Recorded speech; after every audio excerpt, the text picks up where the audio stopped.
Entramos ya en el segmento Salud y Previsión 110, producido por el doctor Julio Jacín, Michel Jacín, Horacio Montenegro, que nos acompaña desde Chile. Y en esta ocasión tenemos a nuestro invitado Luis Holguín Veras. Él es psicólogo, es también coordinador del movimiento por las pensiones de los servidores públicos, un tema del cual hablaremos en esta presentación y otros más relacionados al derecho de los pensionados a disfrutar del seguro familiar de salud, régimen contributivo y otros temas. Bienvenido, doctor. Bienvenido. Bien, doctor, háblenos un poquito de este movimiento por las pensiones de los servidores públicos, el alcance y el tiempo que tiene trabajando por esto. El movimiento por las pensiones de los servidores públicos es una agrupación de servidores públicos a los que se le está negando su derecho a pensión por el sistema de reparto.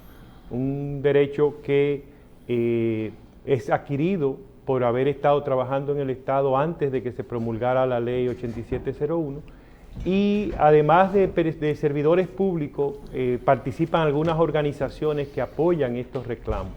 Estamos trabajando en estas luchas, digamos, desde el año 2020, en que empezamos a reclamar las pensiones y recibir distintos tipos de argumentos con los cuales se nos conculcaba, se nos negaban este derecho tan importante. Bien, en este caso, ¿cuál es la situación de estas pensiones? ¿Se ha cuantificado cuántos dominicanos pueden ser parte de este movimiento o de este problema de que habían acumulado más en su pensión o tenían ese derecho a pensión antes de la ley de seguridad social y de que no se les ha reconocido? ¿Se ha cuantificado? No hemos podido cuantificarlo porque no hemos podido tener contacto o más bien la participación de las agrupaciones de servidores públicos de las instituciones públicas. Solo unas pocas se han integrado, pero digamos que grupos que se han agrupado, se han congregado, como las enfermeras, hay más de 300 enfermeras en esta situación, hay organizaciones que tienen cantidades similares, y pues podemos estimar que podemos tener, creo que la DIDA ha dicho que tiene unos 8.000 casos de servidores públicos que han reclamado su pensión. Estas reclamaciones se han hecho ante la DIDA, y la DIDA ha pedido al Consejo Nacional de la Seguridad Social que se reconozca este derecho. Y vale aclarar, doctor, que en principios se nos planteaba que el impedimento que teníamos era porque no entrábamos en el concepto de ingreso tardío, porque al momento de iniciar la ley 8701 no teníamos más de 45 años de edad. Luego hemos encontrado que la ley prevé que para los servidores públicos se les reconoce en la misma 8701 el derecho a permanecer en el sistema de reparto a todas las personas que estaban amparadas por la ley 379. Es decir, que tenemos 3 artículos en la ley 8701 que nos reconocen ese derecho a permanecer en el sistema de reparto. Es decir, que no se nos puede aplicar ese concepto del ingreso tardío, de que por no haber tenido 45 años en el 2003, no tenemos derecho a quedarnos en el sistema de reparto. Bien. Doctor, hay algo que es una consulta que nos hacen de vez en cuando, o un problema que yo veo que mucha gente se le presenta, de gente que ha servido en la administración pública toda su vida, pero pueden haber desempeñado siempre funciones en distintas instituciones y a veces no necesariamente en el mismo cargo o en la misma especialidad, pero que a fin de cuentas a la hora de calcularle su pensión no le conmutan, no le suman todo lo que tiene que ver con lo que ha sido su vida en la administración pública, porque dicen, en la última institución que usted tuvo no duró el tiempo suficiente como para ameritar una pensión. ¿Qué se hace entonces en ese caso? No, realmente hay que reclamarlo porque la ley prevé un tiempo acumulado en el Estado, no se exige que sea en una única institución. Es decir, que usted puede haber trabajado en varias instituciones públicas y este tiempo se le reconoce, se le debe reconocer y en los casos en que no se reconozca deben hacer un reclamo legal para que se incluya, porque en realidad, ahora, en ocasiones hay personas que trabajan periodos de tiempo en la administración pública, pero de una forma por contrato, no un tiempo, una posición fija. Entonces ese tiempo de contrato sí no es considerado, porque se considera solamente el tiempo de trabajo en posiciones fijas. Muy bien. Horacio Montenegro desde Chile nos acompaña. Muchas gracias. Buen día, licenciado. La problemática que usted plantea deja muchas dudas para quienes lo estamos oyendo. Una de ellas, por ejemplo, es ¿cuánto es el salario promedio que ganaban estos servidores públicos y cuánto se estima usted que bajo este sistema de reparto que ustedes están reclamando debería ser el monto de la pensión en función de sus últimos salarios, aproximadamente? La ley 379 establece 3 porcentajes de pensiones, dependiendo de la antigüedad que tenga la persona y que tenga una edad de más de 60 años. Para la persona que tiene un mínimo de 20 años de servicio acumulado, el porcentaje es de un 60% del promedio de salario de los últimos 3 años. Para una persona que tenga más de 25 años sería un 70% del promedio del salario de los últimos 3 años, y para una persona que tenga más de 30 años es un 80% del monto del promedio de su salario de los últimos 3 años. Son los 3 parámetros que establece la ley 379-81. Licenciado, ¿hasta dónde es explíquenos bien el tema de los 8 salarios que se quiere quitar? ¿Qué es lo que pasa con eso? ¿Es un tope que hay? La ley establece un tope de 8 salarios mínimos para las pensiones que se otorgan a partir de, en base a esta ley 379-81. Pero es una ley que se estableció en el año 1981, es decir, que tiene más de 40 años ya. Pero que es un tope, o sea, que una persona, si su último salario era de más de lo que suman 8 salarios mínimos del Estado, no podía pasar de ahí la pensión. Entonces, exacto. Sí. De ahí es que se calcula el 100%, el 80%, exacto, el 60%. Exacto. ¿Qué pasa con eso? Nosotros hicimos un análisis comparando 3 años, las nóminas de 3 años, 1981, 2019 y 2020. Y lo hicimos con 3 ministerios, 3 instituciones públicas. Y calculamos para todos los empleados los porcentajes del 60, 70 y 80% para ver cómo afectaba el límite de los 8 salarios las pensiones que les correspondían a estos empleados. En el 1981, los únicos puestos que se afectaban eran los de los secretarios de Estado, hoy ministros, y algunos subsecretarios, hoy viceministros. Pero en la comparación de las nóminas del 2019 y del 2020, la cantidad sube. En el 1981 eso no representaba un 1% de la nómina que era afectada por ese límite. Sin embargo, en el 2019 y 2020, el porcentaje sube a un 13, un 14, hasta un 15% de la nómina resulta afectada. Y como usted bien señala, lo que establece ese límite es que como el salario mínimo en el Estado son 10,000 pesos, el máximo de pensión es de 80,000.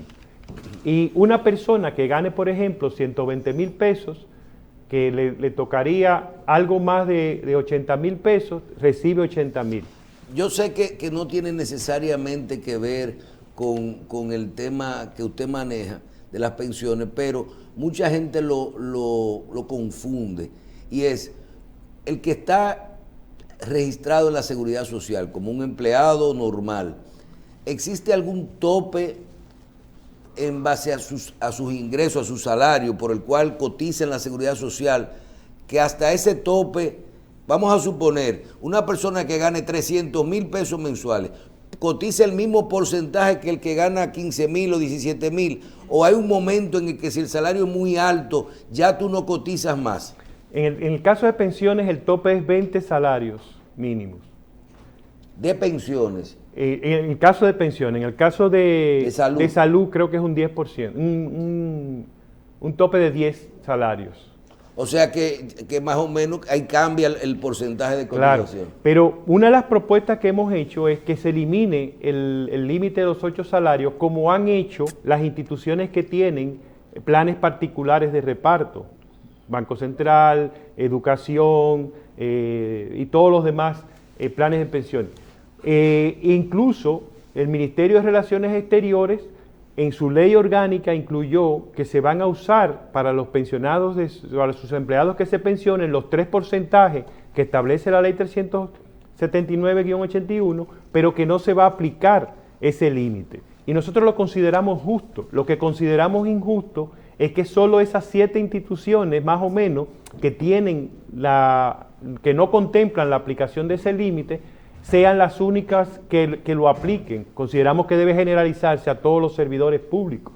Y otro elemento importante es ese que usted señalaba, que no solo tenemos que ahora hay un límite de 20 salarios mínimos para cotizar, que podrían ser el parámetro que se utilice para las pensiones. Por otro lado, Hacienda antes recibía un aporte solamente de un 4% por cada servidor público. Ahora está recibiendo por el aporte del servidor público y el aporte de la institución pública un 9.97% del salario. Así que está recibiendo más del doble.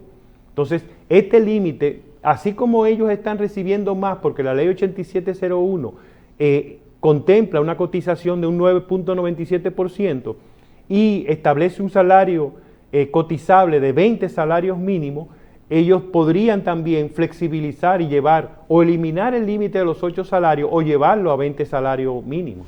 Usted lo que está diciendo básicamente es que hay un tope, realmente sí existe un tope de 20 salarios mínimos en pensiones y de 10, lo que sea, hay que aplicarlo para generalizarlo. Exacto, la pensión, así como se ha actualizado a partir de la ley 8701, la ley de 379-81, para las pensiones del Estado, que se actualice en términos del beneficio del servidor público.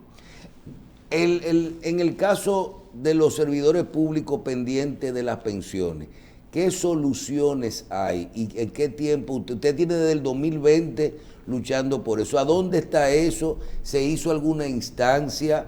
¿Eso lo decide quién lo decide? ¿El gobierno, el presupuesto, el Consejo de la Seguridad Social? Porque eso quedó excluido.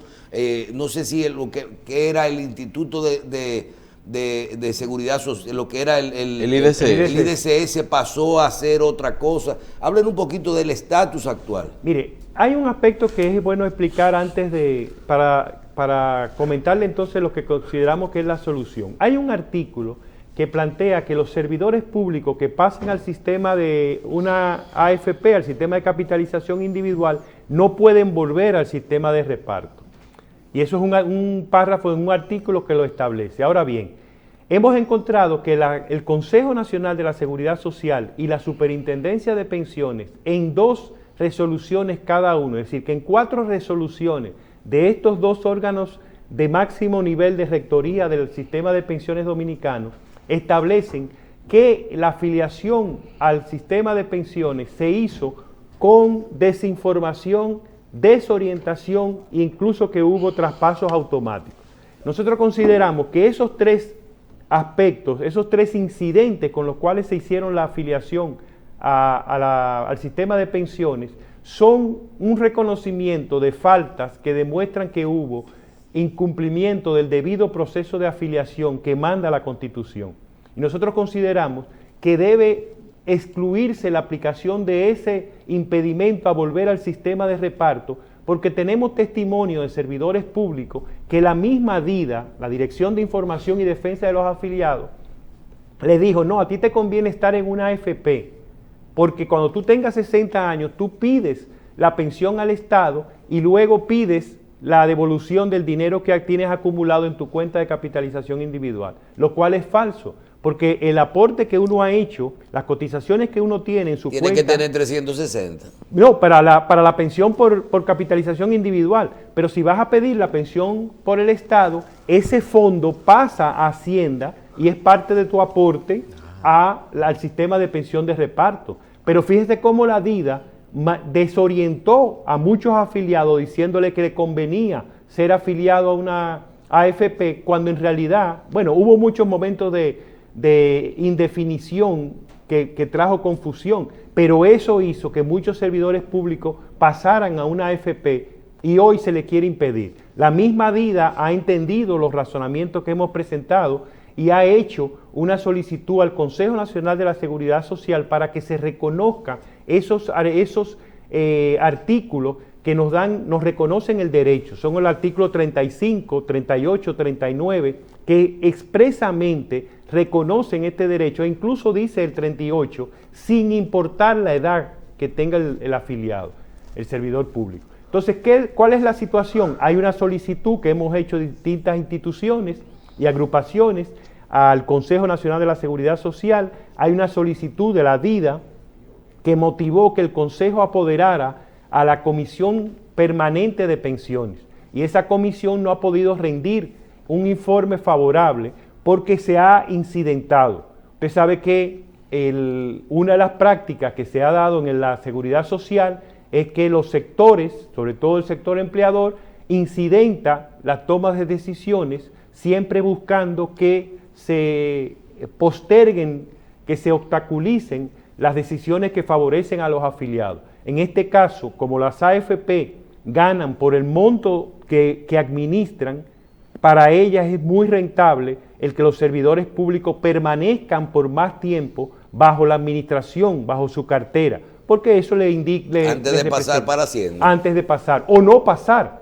Entonces el gran reto que tenemos, incluso estamos pensando ya próximamente hacer una demanda judicial al respecto, porque entendemos que el Consejo, que ha debido reconocer esto, porque esa es su función, legislar para establecer, incluso la misma Constitución plantea que en materia de derechos fundamentales, y la seguridad social es un derecho fundamental, cuando hay conflictos entre varios artículos, entre varias legislaciones, la Constitución manda a que las autoridades elijan la opción, elijan la legislación que más favorezca al titular del derecho. Es decir, que la Constitución manda que el Consejo Nacional de la Seguridad Social reconozca el derecho que nos ampara en base a la Ley 379/81 y que nos reconocen esos 3 artículos de la Ley 8701. Horacio. Licenciado Holguín, yo tengo una duda que quisiera que usted me aclare. Los servidores públicos hoy, bajo el argumento que usted da, me da la sensación que al momento de pensionarse, bajo el modelo que usted está explicando, tienen aproximadamente o deberían tener una tasa de reemplazo del 80%. Es decir, si gana 100.000 pesos, debería entonces recibir una pensión de 80.000. ¿Está bien lo correcto? Si tiene 30 años o más, recibe un 80% de su salario. Si tiene un 25 o más, un 70%, y si tiene 20 años o más, un 60%. Perfecto. Vamos a tomar al segmento más bajo, entonces va a recibir, si gana 100.000, va a recibir 60.000 pesos de pensión. La pregunta, ¿qué se le dice al resto de la población dominicana, bajo su posición, a quienes están en el sistema de AFP, ganan 100.000 pesos y van a recibir una pensión de 30.000, porque ese es más o menos, o 40.000, con suerte, por la tasa de reemplazo bajo el modelo de la administradora de fondos de pensiones? ¿Qué se le dice a esta gente versus un aparente privilegio que tendrían los servidores públicos de recibir una pensión muchísimo más alta bajo el modelo que usted está informando? Mira, es un tema que hemos discutido mucho desde la Coalición para la Seguridad Social Digna y lo hemos enfrentado. Sí, consideramos que el sistema de capitalización individual no ha fallado y no ha cumplido lo que prometió, porque en el 2001, desde antes del 2001 que se discutía la ley, se nos vendió ese sistema como una panacea, como un sistema que nos garantizaría la universalidad y que nos garantizaría unas pensiones dignas, pero en realidad no fue así. Peor aún fue que en base a lo que se suponía que aseguraba la capitalización individual, el sistema de capitalización individual, aquí la Superintendencia de Pensiones persiguió y hizo que desaparecieran planes de pensiones de muchas instituciones que funcionaban y que garantizaban pensiones dignas. Y hoy en día, ante esa situación de fracaso que ha sido reconocida por la misma Superintendencia de Pensiones, que en sus últimos boletines reconoce... Pero esos planes tenían garantías. Bueno, tenían una garantía de funcionamiento que los había hecho... Pero y del tema del ahorro. Sí, pero ¿cuál criterio se utilizó para garantizar eso? La promesa de una capitalización que no ha funcionado, el parámetro de una capitalización que no ha funcionado, que no nos garantiza hoy nada. ¿Por qué hoy la Superintendencia de Pensiones, el Consejo Nacional de la Seguridad Social, no hace un análisis de las AFP para ver si realmente ha cumplido con esa promesa de una pensión digna? O el 30% es una pensión digna. Entonces lo que está mal no es que el servidor público se le asegure un 60%, un 70%, un 80%. Lo que está mal es que el sistema no se esté auditando, no se esté revisando para garantizar una pensión digna en un sistema que lo prometió, en un sistema que lo contempló.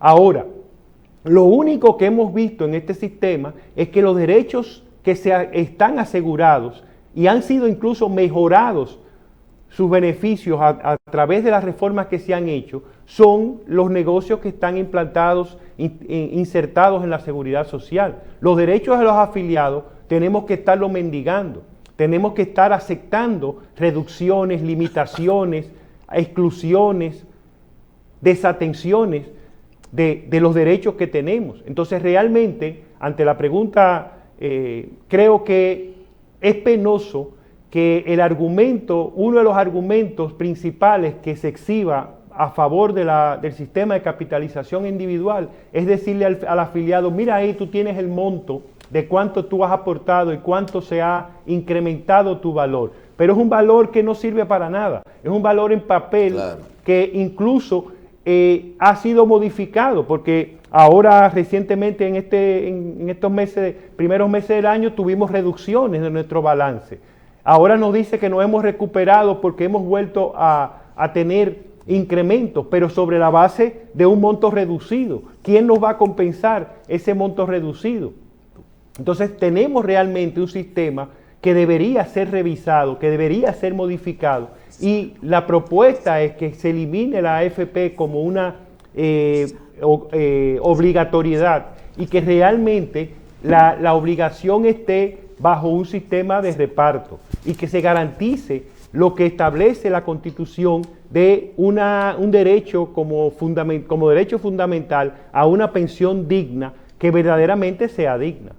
Bien, pero precisamente en cuanto a las perspectivas, y se habla de diálogo y de propuestas, parte de todo esto que usted plantea, ¿está ya de alguna manera representado por alguna otra organización además de la suya en lo que es el diálogo que se está llevando a cabo? Sí, tenemos diversas organizaciones que han planteado los derechos, las demandas que hacemos los servidores públicos.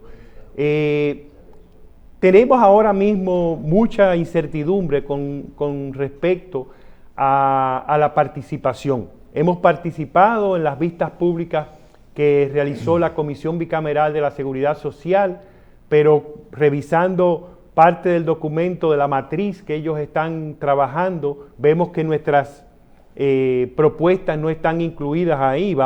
Hemos pedido el documento completo para hacer una verificación, y de no estar incluida, hacer una solicitud de que se incluya. Hemos participado en la mesa del diálogo del Consejo Económico y Social, hemos hecho propuestas que según vimos fueron de las más votadas dentro de la plataforma de la Mesa de Seguridad Social del Consejo Económico y Social, pero hemos visto que no hemos tenido oportunidad o no hemos visto que se hayan discutido. Entonces, ¿hasta qué punto esas propuestas, esa participación, las distintas comunicaciones que hemos enviado a distintas instancias como el Consejo Nacional de la Seguridad Social, como la CIPEN y como la Dirección de Información y Defensa de los Afiliados, que por cierto, debo reconocer que la única que nos ha respondido oportunamente y satisfactoriamente es la Dirección de Información y Defensa de los Afiliados,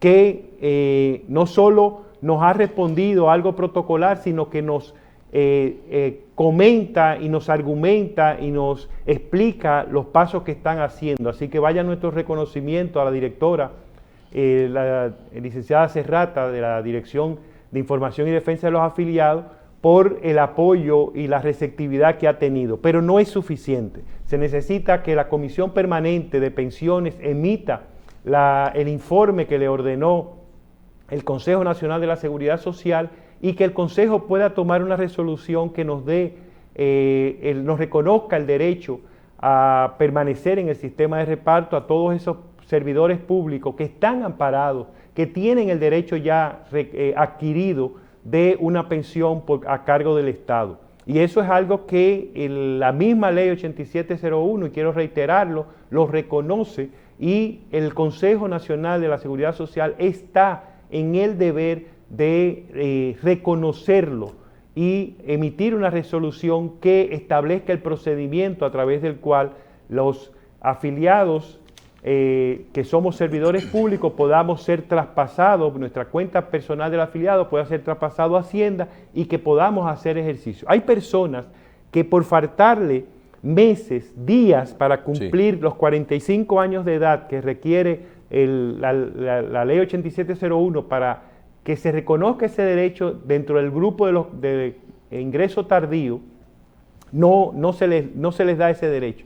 Y quiero decir que ese parámetro de los 45 años también hemos pedido que se cambie, porque a muchas personas se les está negando la devolución de sus dineros sencillamente porque le faltaban días, meses, años para obtener los 45 años de edad en el 2003. Cuando la realidad es que cualquier persona que en ese momento, en el 2003, tuviera 31 años de edad o más, le era imposible que al cumplir los 60 años hubiese acumulado los 360 cotizaciones. Por eso estamos pidiendo que se reduzca ese límite de 45 años hasta 31 años, o otra medida que se establezca, pero que se reduzca y se le permita a muchas personas que no van a poder acumular las 360 cotizaciones recibir la devolución de su monto, de su balance en la cuenta personal del afiliado y hacer un uso de invertir, de saldar deudas, usar ese dinero en las mejores usos, las mejores opciones que la persona decida. Bien, Montenegro. Licenciado, yo le escuchaba que usted está a favor de o sigue el movimiento No Más AFP, no le gusta el modelo, y lo escuché que usted quisiera volver al sistema de reparto. Sí. La pregunta es, el sistema de reparto